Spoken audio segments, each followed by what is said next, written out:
This news story was produced by Cogeco North Bay News. To watch the full newscast, tune into channels 12 or 700 live at 5:30 p.m. Monday to Friday.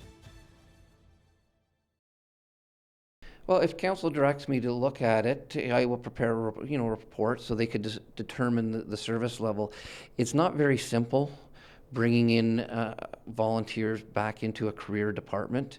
A lot of departments where you see their composite, they've grown from a volunteer to a career, and they've moved that way. But there's a lot of factors that would have to be analyzed. It's not a very simple answer, as in what is that service delivery going to look like? Is it going to be supplementing the existing force? Is it going to be replacing some of it? Is it actually, are we going to add a force station and just man it with volunteers?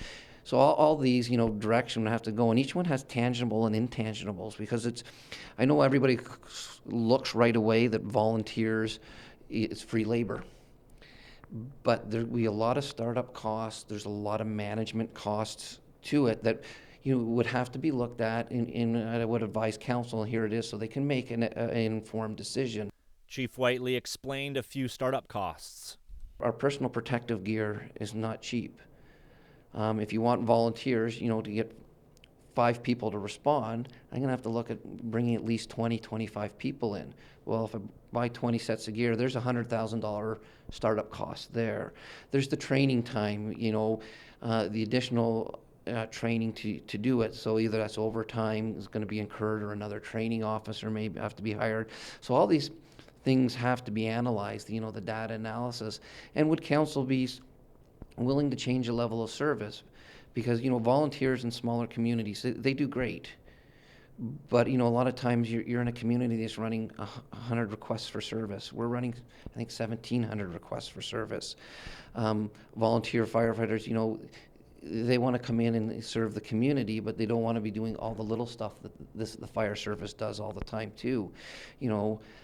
Maybe the first couple of years it might be a stipend where they're truly a volunteer, but the biggest trend in the province now, and we've seen it in Sudbury next door, is they're unionizing. The Teamsters, Clarke, they're all coming in.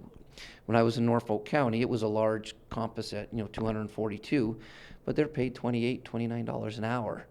So there is a cost associated depending on how it rolls out. He goes on to explain that response times could be impacted.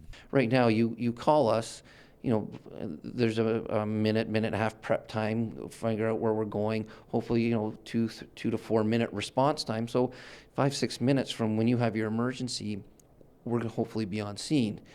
Well, the volunteers now have to get people from home in. So now you're looking 9, 10, 12, depends on the time of day. If you are interested in watching Cogeco North Bay News, you can become a subscriber by calling 1-800-267-9000.